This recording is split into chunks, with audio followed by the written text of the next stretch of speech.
Welcome to Lead Today with me, Kalina. Let's talk leadership.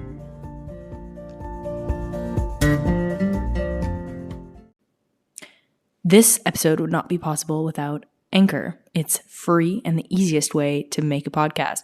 They're creation tools that allow you to record and edit your podcast right from your phone or computer. Anchor will distribute your podcast for you so it can be heard on Spotify, Apple Podcasts, and many more. You can make money from your podcast with no minimum listenership. It's everything you need to make a podcast in one place.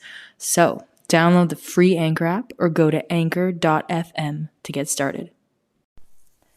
Welcome back. I'm so thrilled to be here with you again.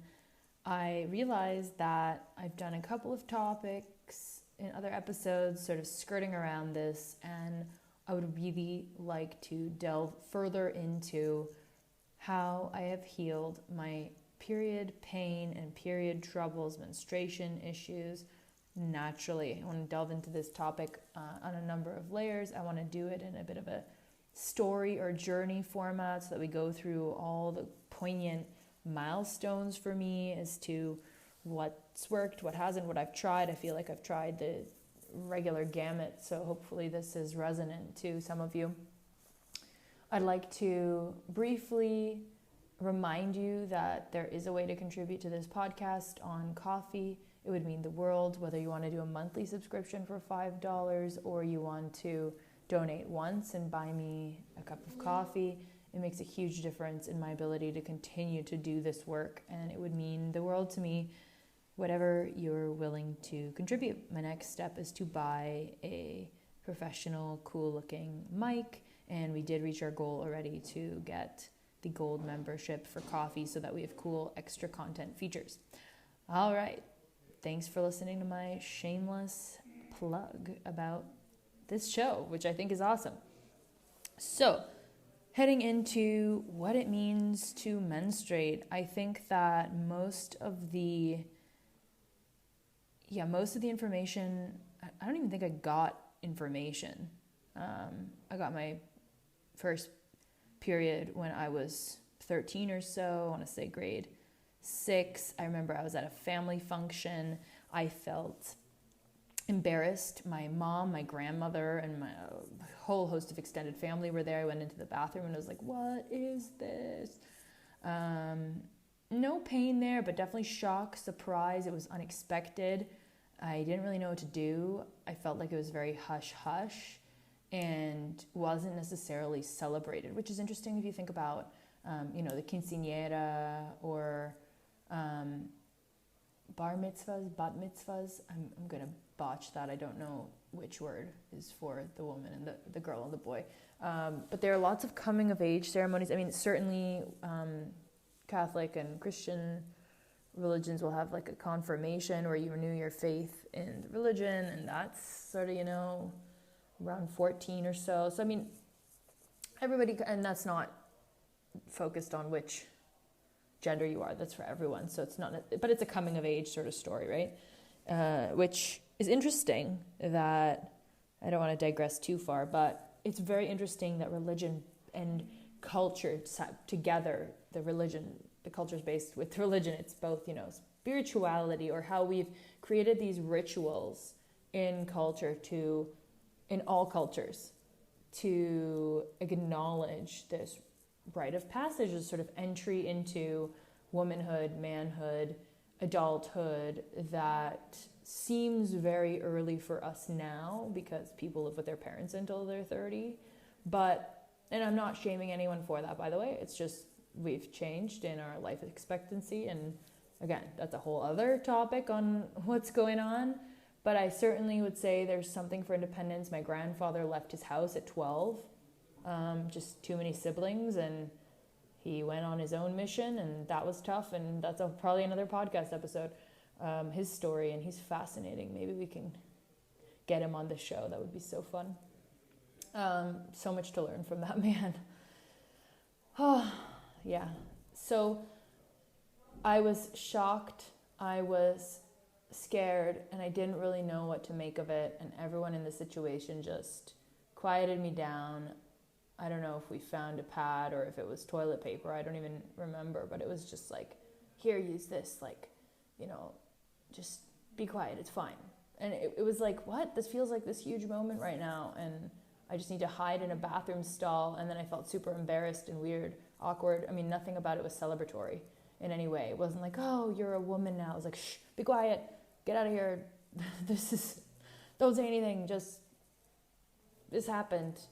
And I remember, but then it was like, but it was shared in this underground network that women have where it's like a beehive, you know? So everybody knew, but just not outwardly knowing, which is tough and just weird. It was not a celebration. And so, you know, years of that, and I don't recall immense pain until maybe a couple years later, like being in high school. So, you know, 3 years later.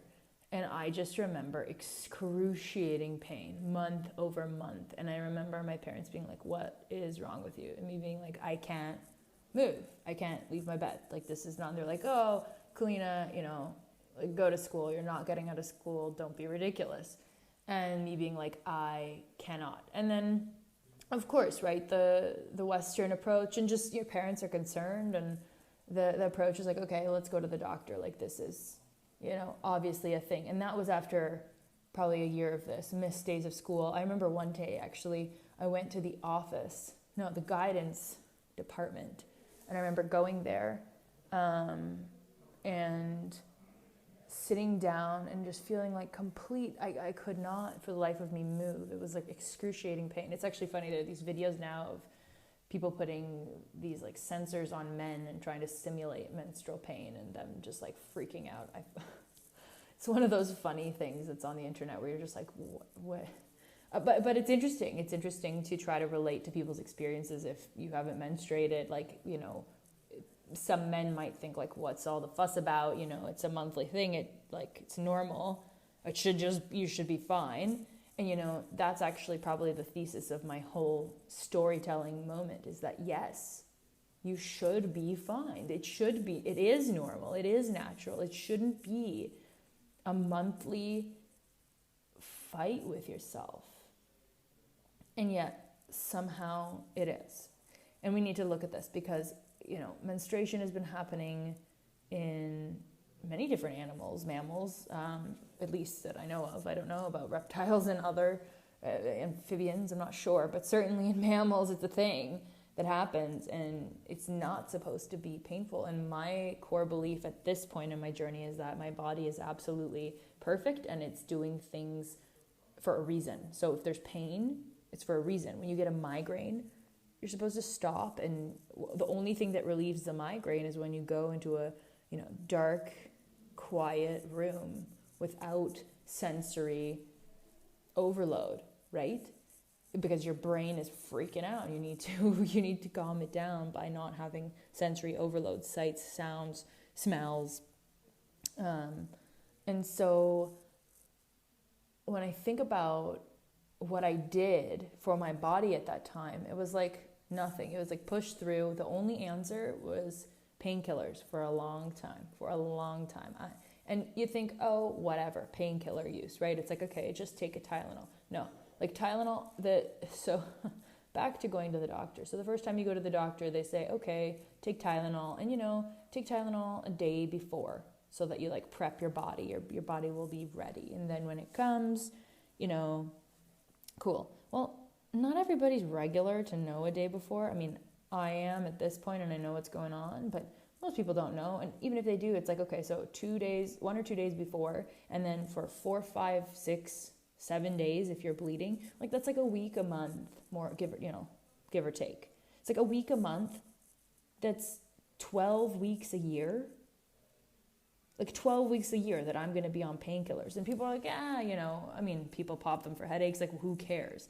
Well, I do. And there's a huge reason for that, which is that painkillers need to be filtered and detoxified by your liver.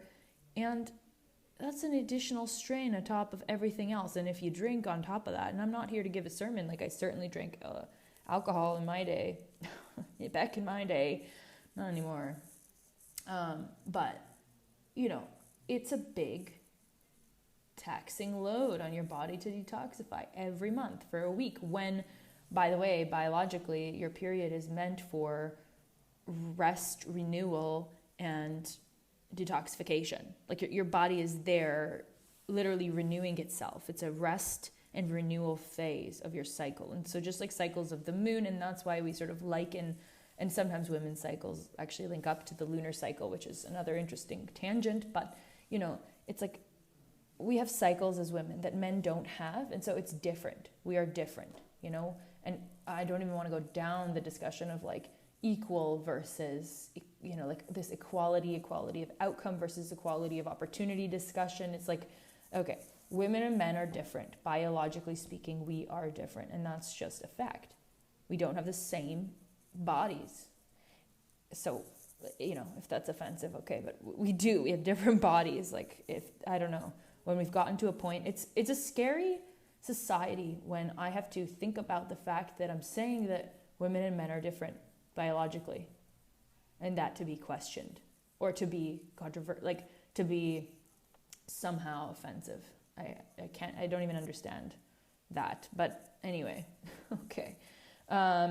So you go to the doctor, right? And you're like, okay, well, I want to be normal, quote unquote. And normal means that when I get my period, I can do everything a man can do or everything I can normally do. I don't want it to affect my life. That's what people, right? Just want to live my normal life. So give me something that lets me live my normal life like I would day in, day out, and doesn't affect me. Like consciously doesn't affect me, right? Because painkillers affect you. And so, okay, when the Tylenol doesn't work or stops working or isn't enough and you're on the floor. I remember one day waking up, this was in my 20s, but waking up and literally going and being on the bathroom floor, bleeding. I was in a onesie, actually. I'll never forget it. I had been to a Christmas party of all things where we were at a reindeer onesie. Okay. TMI, I don't know. I warned you this was about my period. So on the bathroom floor, and I could not move for the life of me. I was lightheaded. I was sprawled out on the bathroom floor. And it's astounding when you start actually looking, like researching this, and you see that so many women have been through this. Like this is not like, oh my God, that's like severe. No, women are hospitalized over this, their periods regularly. And you're like, what? Like how could, again, this is a natural process that happens every month, like month over month over month. I mean, how many periods do you think you have? How many, like you're talking about month over month from 13 to what, 50, 55? Like we're talking about 40 years, give or take. What? And we're going to go through agony every month? Obviously, that's not what our bodies want for us. So, fine, painkillers are not the answer. So I go to the doctor when I'm, 16, and it's like, okay, well, we know what we're going to do. Like, yeah, what are we going to do? Well, first of all, we're going to put you on birth control. That's what's going to minimize your period. It's going to make your cycle regular, which it already was. It's going to lessen the pain. You're not going to feel, and then on top of it, don't worry, we're going to prescribe you painkillers. So now naproxen, which is even stronger version, it's like similar to Tylenol, but like an NSAID, non-steroidal anti-inflammatory drug, and take this, like, don't worry. And these pills are like huge, and I'm going, okay, what, like, this can't be better. Like, I'm 16 and I got to be medicated every day. Like, that's not, what did they do 100 years ago? And you could argue, well, 100 years ago, healthcare wasn't as good, the, advancements of science, like, I'm privileged as a woman living in this time to have birth control be an option to me. I mean, we could go down, people say that birth control is one of the best inventions that came out known to man because it's changed the way that women have control over their birthing possibilities, right? It's like, with birth control, I can decide that I don't want to get pregnant because I can take the pill, and so it makes me, as a woman, in control. Okay, sure, I can take that rational discussion. Let's talk, because everything is risk-reward, right? Nothing comes without risk. which is fine. That's just life. Like life inherently, you walk out of your house and there's a risk. There's a risk in leaving your house. There's a risk in staying in your house. There's a risk in sleeping all day. There's a risk in not sleeping at all. Like we live in this society where there's some sort of idea that some things are not risky because they're socially accepted, because they're endorsed by a certain party, because you think, you want it to be the case. We're such emotional beings, It's like we are so guided by emotion on so many levels. It's not always rational. That's why so many things are divisive, as they are. Because we run off of emotion and not fact, and we're not willing to change our opinion even if we're presented new facts. But anyhow, there's a risk inherent to anything you do. So, okay, I'm 16. I don't think about risk reward. I don't care. The doctor tells me I can take this. All right, let's take this thing. I was not having sex at the time. I wanted a solution. And so whatever your reason is, okay, recording got cut off. Whatever your reason is for starting birth control at 16 or 18 or 29 or 34 or whenever you start, I really hope that you're making an informed decision. And informed doesn't mean one doctor tells you it's a good idea. Informed means you do research on your own from multiple sources. At least 3 was always the standard when we were in schools. Like, just find 3 sources. I remember when we went to the library. We'd go to the library. Gosh, I feel dated just saying. We would go to the library and find books and have to cite 3, 5, 10 books. And, you'd actually have to have a source backing what your assertion was, what your thesis was, and what your points were to bolster your thesis. So, I'm glossing over this point, but actually I really, really want to emphasize this because it makes me very passionate when I think about it. Doctors do their best, but that doesn't mean that they know all the options on the table, and they certainly don't know your body better than you.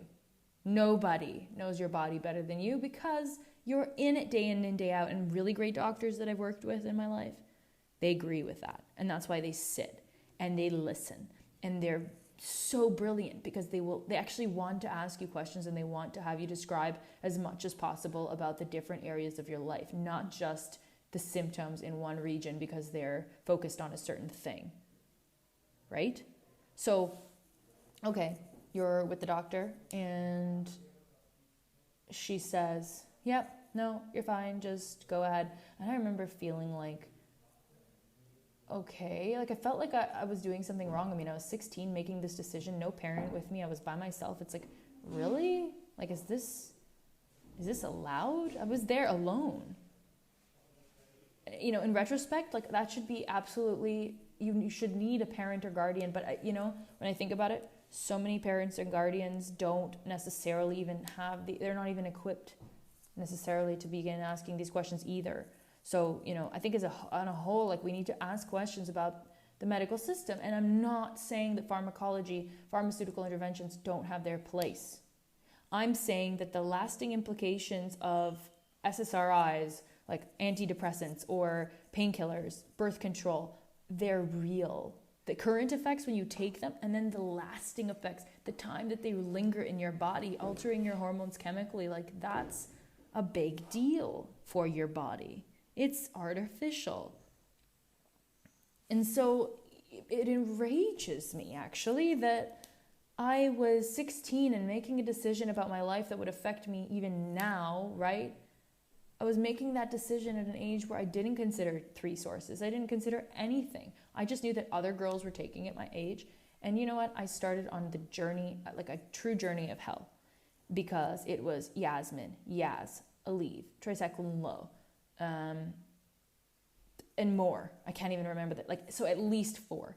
And that's not rare. That's actually very common that girls have to try. There's actually a friend of mine who's running a startup to help women find the right birth control. She's cool. Or contraceptive, I believe. It's not even just birth control. I have to double check on that, but she's really cool. Dallas, based in Vancouver. I love women doing with startups that are meaningful. People that have startups that are meaningful, but there's something about women tackling women's health that makes me so happy because of the challenge that I have faced in my life. on this particular topic. That's not talked about enough. Like, it's still, there's so many people that are getting on board. There are companies that are doing these, like, sustainable pads, or they want to talk about birth control options, and they're trying to bring light to this, but there's still not enough discussion. There's not enough light being shone on natural intervention. So I'm going to post it again. This is like the third time I'm referencing this video, but I can't stress it enough. There are natural ways to heal your cycle. Dr. Christiane Northrup is another one who wrote a book about a woman's body's wisdom. It's like, your body is smart. When you get a cut, you don't have to take anything. I mean, you could disinfect it. That'd be probably a good call, depending on how you got the cut. And that's useful, right? So I'm not trying to, like, I'm not sitting here saying I don't like science. Like, that's not it. I'm sitting here saying our bodies are brilliant, and a lot of the time they can self-heal. And sometimes it's like, if you go to a bagel shop, the guy's going to try to sell you a bagel because that's what he has. If you go to a doctor that has pharmaceutical interventions, they're going to look into their cabinet and say, okay, here's my range of options. Here's what I offer in this store, in this place. Like, you can't go to Home Depot and buy lipstick. Maybe you can, but the last time I checked, right, it's like they don't have that in their toolkit. And so you are going to get, even if it's the best, doctors, again, we started with the assumption that doctors are doing their best. Like, people have positive intentions. So I'm not here attacking anybody for their profession. I'm here saying people will give you what's in their toolkit because they want to help you. So you come and you say, I'm having trouble with this thing. And they look in their toolkit and they say, all right, well, here's what I got for you. You want to try this? You want to try that? You want to, and when it's all pharmaceutical interventions, that's the range of options you're going to get. They might not say, you know what? Why don't you go home and rest and apply heat and perhaps change your life to flow with your flow, to move with your cycle. That's not profitable, which whole other discussion, but it's not mainstream, and it's definitely not revolving around pharmaceuticals, which is what's in most doctors' toolkits. So, okay, I go on this journey starting at 16, ending at around 21, 22, 23, I'm not entirely sure, years later, of 4 different birth controls, which, by the way, didn't matter which one, did not matter less. God, every single one made me emotionally, it's a roller coaster ride, more than your cycle already is, because we experience natural hormonal fluctuations, which is fine. And we do experience mood shifts, and we have different phases. A great book I've mentioned before, Woman Code, Elisa Vitti. That's one. Christiane Northrup's book, another one. And then this talk from this Indian woman, but let me not jump ahead. So 16, 17, 18, 19, 20, 21, 22, 23-ish, don't know to the day, but constantly, on and off, testing it out, it's not working. The one thing that got me, if you're going to take a pill for something, right? Natural or otherwise, but you want that thing to cure you, right? Like, the idea is that this will fix what your problem is. This is the magic pill, right? This will fix you. Every time I've gone off of birth control, using birth control as the solution to my pain, debilitating pain as in cannot work, cannot do anything. Anytime I have done that and I go off the pill, all of the pain, all of the symptoms return. So what gives? Is it actually solving my issue? What is my issue? Right? I'm going on birth control to what? Okay, not get pregnant when I don't want to, but then also to lighten my period, reduce PMS symptoms, premenstrual symptoms, and to reduce pain. Apparently fix your skin, maybe not. Some people get really crazy acne, like, it just depends on your response. But those are some of the reasons why women commonly go on birth control. And I was no different, right? For me, mainly it was the pain. I was going, oh my goodness, like, I can't take this month in, month out and be normal, quote unquote. I can't deal with my cycle. And I didn't know where to turn. I didn't know who to talk to. It was so normal to be on birth control that there were no other options in my head. But as I'm saying, you take the magic pill, but nothing is fixed. So what's the deal? You go off of the pill and the problem resumes, it surfaces again. And so was it just a Band-Aid solution similar to the painkiller was a Band-Aid solution? Or was it actually solving my issue that somehow resurfaced, but it did solve it? It's like, I believe that I was dealing with the symptoms and not the root cause. And so this is a big distinction that I'm finding in the medical world, but actually even emotionally, even when you think. We often think around issues rather than at the core of them. And so what I'm focused on mostly in everything I'm doing is to really identify the root cause. And that's absolutely challenging, because sometimes it feels, oh no, this is the root cause. And it's like, wait, no, that's my ego. I'm being completely self-absorbed. No, it's this. No, wait, that's, still kind of this ancillary issue. It's not the core focus. Okay, no, it's this. And so identifying the root cause of something, medically or otherwise, I think is so important. I cannot state it enough. Why? There's this idea with coaching, and certainly not, you don't have to be a professional coach, but like there's 7 whys, and you kind of keep asking yourself the question until you get very, very clear on what it is, because your first answer is often not the best one, but also often not the core of the heart of the matter. And so I asked myself, I said, okay, like why? And then I found that video, and again, this Indian woman, but there's more to it than that. Like this has been, again, still on birth control going, what is up? This is making me emotional. I feel like, I gained weight on birth control, then I would lose weight. Like that's a whole other episode on just women feeling completely, like beholden to some number on a scale, which, there's some validity to, but again, this is a whole other topic. We should probably get an expert in to talk about this. I can only share my personal experience as I'm doing now. I will say that sometimes personal experiences and personal stories are more valuable than an expert, in the sense that sometimes experts are biased. Actually, often there's an expert bias phenomenon, and sometimes they miss things because they're so entrenched in their way of thinking and their research. And it's interesting. Sometimes you can talk to an expert, medical or otherwise, and then you say, I found this study. Like, what do you think about it? What do you think about this opposing view or different view? It's like, oh, I haven't read that, or I don't know about it, or I'm not willing to consider that. Or a good professional of any sort will say, oh, wow, haven't read that, would love to look into it. I can read it and give you my thoughts. If they haven't seen it before, like that to me is commendable. When someone simply says, yeah, no, like not a thing, don't worry about it. Like that, when people tell me don't worry about it, man, that's one of those, when people like calm down, and you're just like, what? Like, no, you are making this 10 times worse. It's the same thing from you. And people tell me don't worry about it. It's like, hang on, are you going to undermine me completely, or just like 90%? Because I am not going to calm down. I'm aware that this is not feeling right. And that not feeling right thing is so critical. I can't, again, this episode, there's so many things where I know I'm being a bit preachy, but it's like, man, do not let people convince you out of something you know to be true. It's like, something's up here, something's up in my body. And it's like, nope, you're fine. Do you know how many doctors have sent you home? I won't even go into the current issue, because I know that the healthcare systems in many countries are overburdened. And so there's this almost scripted answer of like, nope, you don't need 1, 2, 3, so go home. And it's like, oh my God, just because one person tells you something does not make it fact, even if they are a professional, even if they are in the government, even if they are, I don't care who they are.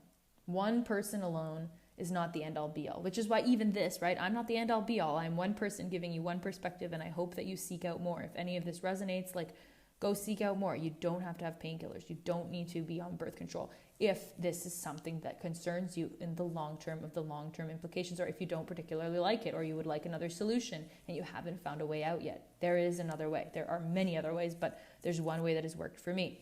Some people have found huge help with acupuncture. Some people, like in Woman Code with Elisa Vitti, they alter their diet. Others find relief with supplements. My goodness, the amount of money, time, effort. I was taking maybe 20 pills a day. My thesis remains true. Your body knows what it's doing, and your body can heal if you let it. So even supplements are good for a time, but not forever. And I don't always think they're necessary. And I think we over-medicate, period. Natural or otherwise. I think we're constantly looking for something that external that's going to validate or fix. Whereas we often have it within us if we just leave our body alone and give it the one thing it wants, which is rest. Rest in order to rehabilitate, rejuvenate, and, water, obviously, is a thing that you need. So, okay, fine. You're telling me that all the pain, all of the strife that I'm going through, all of the issues that I have that doctors say are uncurable, endometriosis, PCOS, any kind of ovarian issues, fibroids, doctors are telling me that it's normal. A lot of the population has some sort of issue, so I'm in good company. Do you want to be in that company? Do you want to be in that group? It's like, just because other people have an issue, lots of people have cancer. And I'm not trivializing this. There are a lot of people in the world with cancer. It is, don't know. It's huge, okay? More cancer in Ontario than COVID, for sure. I know this for a fact. There is cancer going on everywhere, and it's scary. I'm not trivializing this. I mean it. So you don't want to be in that camp if you don't have to be. You don't want to be in an endometriosis camp if you don't have to be. Attaching yourself to that and putting yourself in a community, it's like, yeah, we have, it's like, no, we want to be healthy. We want to be well. So me saying, oh man, I have this issue and I'm just stuck with it, felt like the wrong move. It felt like this cannot be the resolution, that I'm just going to make, a support group for myself and have this issue from 13 going on 30, going on, all the way to 55. It's just going to be hell. And then you talk to other women and a lot of them will just commiserate with you, right? It's like, oh yeah, it sucks, I know. And that validates even further, which is so sad, because it's all about the circle you put yourself in. Again, if you go to a community of women who have a natural and beautifully occurring cycle and they rest, it's like that, then you're abnormal. And so we'll put ourselves into communities that make us feel normal with the issues that we have so that we feel better about ourselves because we're in good company. But again, is it good company? I don't want to be in that company. I want to be in a healthy group of women. I want to have a normal cycle. I want it to be filled with ease and rest and rejuvenation and what it was intended. And so, the counter argument can be, well, feminism. It's like, well, you want to take away women's rights. You want us to, there are these horrific practices happening in parts of Africa where women are locked away in huts with, no electricity. They're just put in this hut away from everybody and secluded. It's almost torturous. This is awful. And I would say it's all framing. It's all context. It's all point of reference. It's like, okay, I'm not saying that might not be challenging and that there are women that don't want to do that. And certainly I'm not wishing anyone to have something opposed on them that they don't believe in, which, by the way, we have impositions in our daily lives that are imposed on us that we might not believe in, but we have to go along with them. Or do we? Another topic. We can choose. We can choose a lot of things in our lives. We're lucky. We do have choice. We just need to know what's important to us. But okay, so look, it's important for me to not be on pharmaceuticals because I don't want to rely on a pill every day. I don't want to burden my liver and kidneys more than I already have in my life. Doctors don't recommend you to be on birth control 10 years plus continuously for whatever reason, right? I mean, it's not good for your body to be altered in that way chemically for so long. There are also, of course, options with an IUD, like a copper insert, also super intrusive to me. I don't want a foreign object in my body 24 hours a day, 7 days a week. So some of these interventions are super aggressive, and even if we don't consciously notice them all the time, they are affecting our bodies. Everything, even the latte you have for in the morning, everything affects our body chemistry the moment that we consume it, on our skin or otherwise. If you're consuming something, if something is entering into your body, it is indeed altering you, your physical body anyway. And so I really went on a search, right? No birth control's working. I'm going, there's got to be a better way. Yoga helped. Some yoga postures helped. Supplements were just, they didn't work for me personally. And I know other women who've had the same story. Dietary changes. I've been gluten-free, sugar-free, dairy-free. I was vegetarian for a time. Vegan, raw food. Like, I've just been through the gamut of trying to control what I consume. And I'm not like, first of all, I don't think we should identify with our nutritional choices as if it's like a manifesto or something. I mean, I think it's a choice what you eat, but that's a whole other, it's so many different things to talk about here. But to wrap this up so that we stay in a relatively reasonable time frame, it has taken me 16 years, give or take, to sort out that what I needed to do was not something external, was not dietary, actually. Although certain things help. For example, I can say that not drinking alcohol, not drinking caffeine in and around my period or at all. I'll only have decaf sometimes nowadays, but I have friends that removed caffeine out of their diet only. That was the only thing they did, and they resolved severe thyroid issues. I've had people that I know remove caffeine and alcohol and completely resolve. It is a matter of, what your constitution is of your body and what's going on. I certainly, again, am not an expert, although I'm working on it in some capacity. I am in a functional medicine course now because of my interest in this area, not just with menstruation, but our bodies and how much can our bodies heal on their own and what time is there for medical intervention. Because again, I think that we should absolutely respect and work with the medical profession. I'm not here to denigrate anybody's life's work. I'm simply here to say that I don't believe necessarily in all pharmaceutical interventions, and I don't believe that a doctor is the only professional that you can see. There are other professionals with different toolkits that can support you that might align better with your philosophy, the intervention you're willing to use at this time. If you've had multiple stints, multiple rounds with birth control and realized that, hey, you know what, it's just not it for me, I want to do something else. There are other ways. And so I would say that, again, the road of salvation, the kind of turning point for me was when I'm trying to think of what was the moment. It was very recent, actually. I started getting on this trend. I remember running a yoga retreat business retreat. We did some yoga, but a retreat in Thailand. That was 2018. Wow. End of 2018, long time ago. End of 2018? Maybe end of 20, yeah. Whoa, sorry, crazy. Time flies.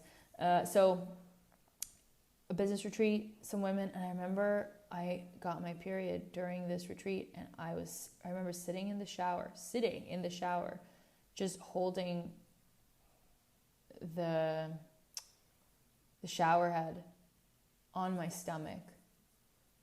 I want to say an hour. No, I did not conserve water. I could not, and I remember I wanted the water so hot. It was my skin was red, and I was so, I didn't know what to do with myself. And I just remember thinking, something needs to change. I can't take this anymore. And that was one of many. I mean, this was a monthly thing, right? You got to think monthly I'm having these reckoning moments with myself where I'm like, I can't take this anymore. Month over month over month, every single month, right? Maddening at some point. Absolutely, just what sane person would continue to put up with that, right? And so, like I said, supplements, dietary changes. What I noticed was if on the day of my period I took a nap,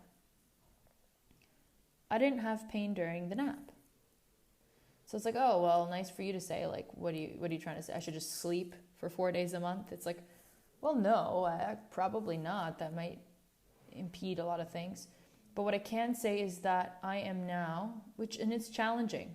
This is not for the faint of heart. It's about boundaries. at times it can feel maybe a bit isolating or entitled, depending on who's in your social circle, in your family, who you live with, what your job situation is.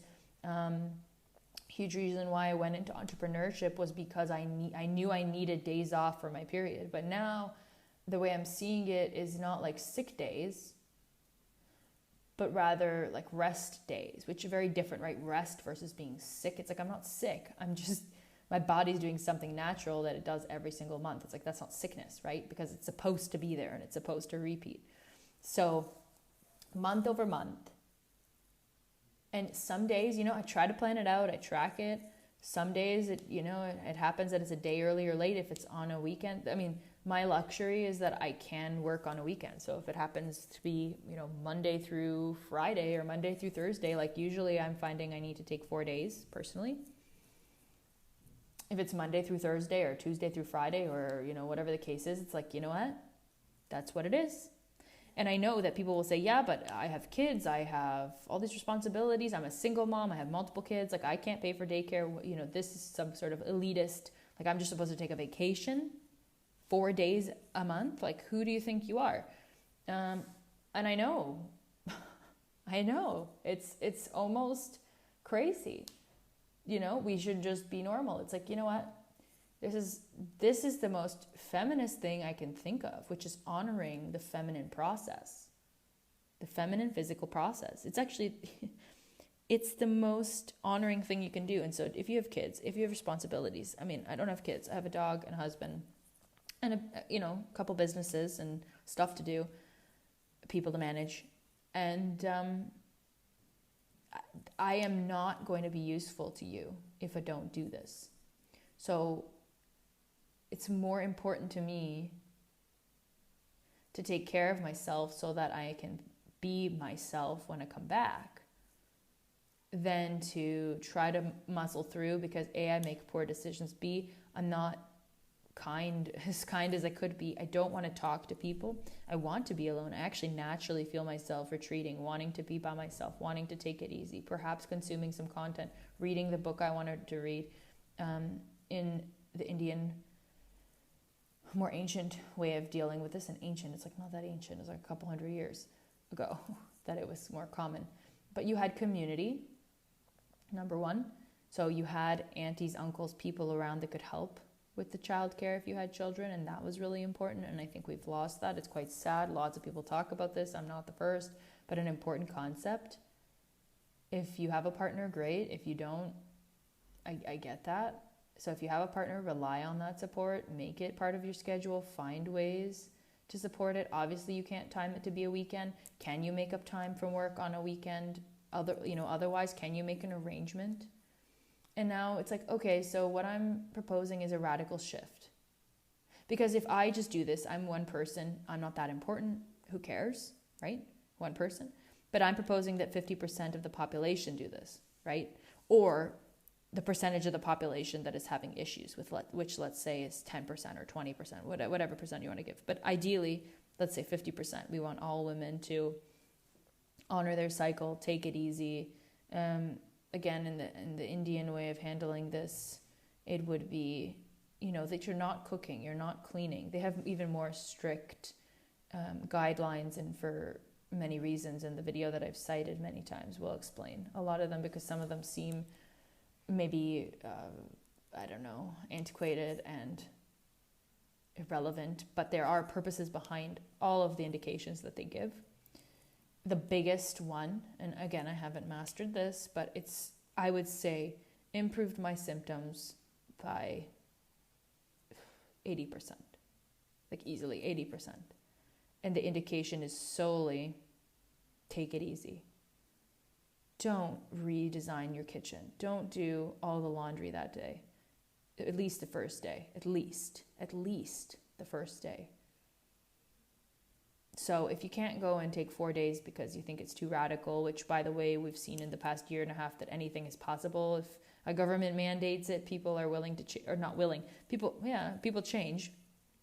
In day over day, an entire economy can change. So if this is important to you, you can change. This got to the point where I felt I didn't even have a choice anymore to change because nothing was working. So if you feel desperate, like I did, then I really hope this provides some solace that you're not in it alone whatsoever, that this is often normalized, which is so sad because it shouldn't be normal to be in excruciating pain, and that the common solutions are not necessarily the only ones available to you. And if they work for you, great. And if you trust that, and if you're okay with the alterations that are happening in your body because of the chemically derived hormones, okay.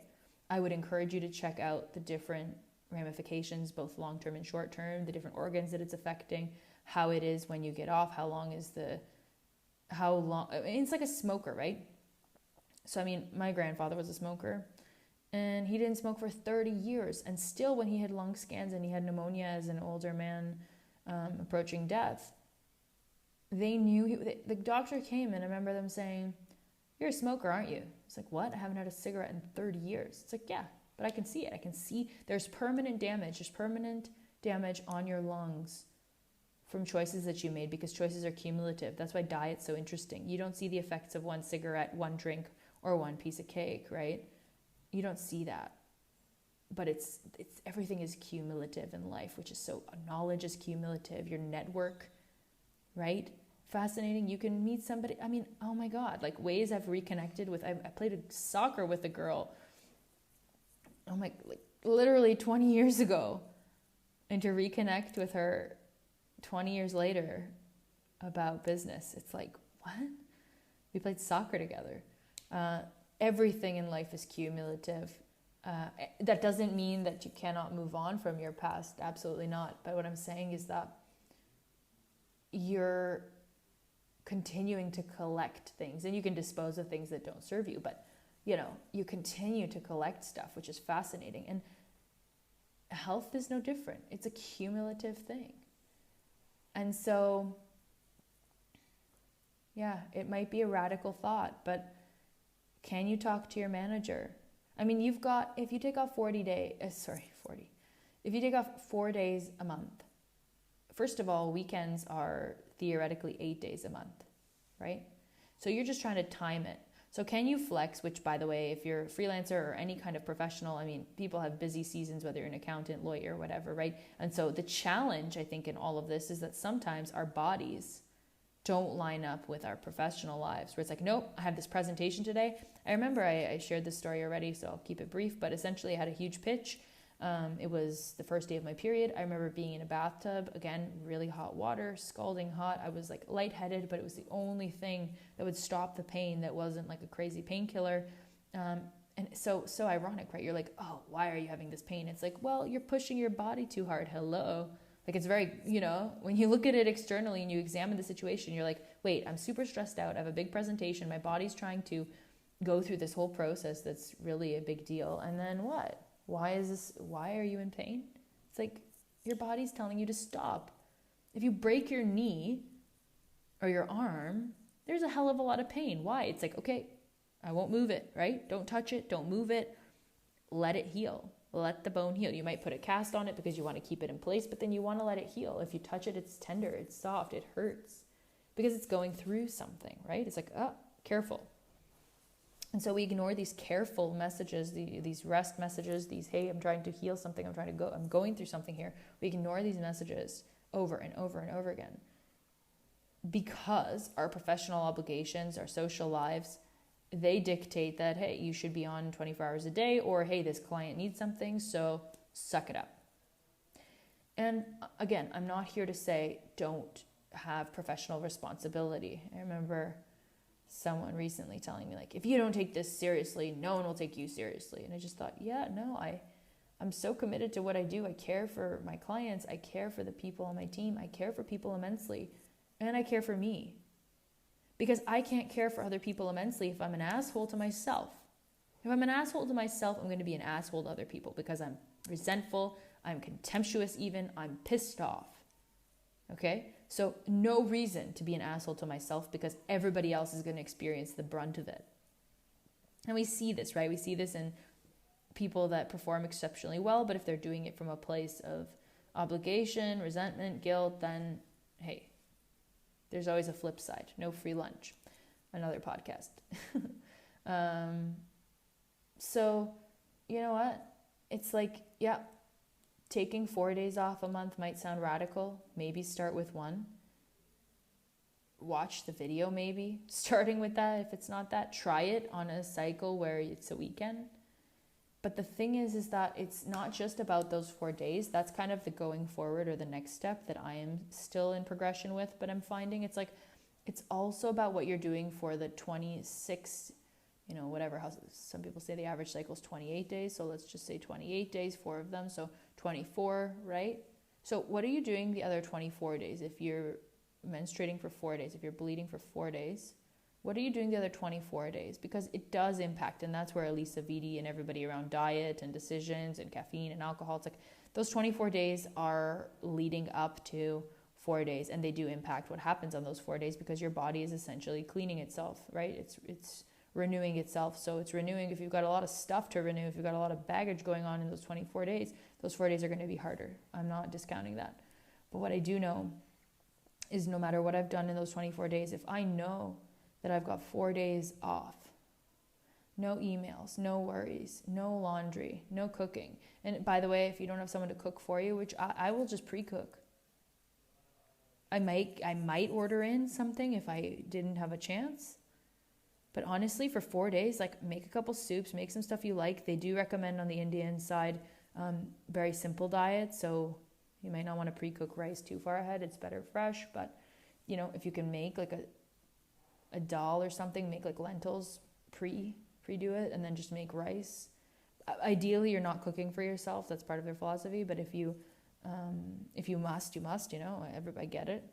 But if you can let yourself off the hook for 4 days, I assure you're going to be a kinder person. You're going to feel better on those 4 days, and the 24 days following or preceding are going to be a hell of a lot better because you're giving yourself grace and kindness, and you're going to be able to extend that to other people. When I'm nice to myself, I have a way easier time being nice to other people. When I'm bullying myself, I'm not fun.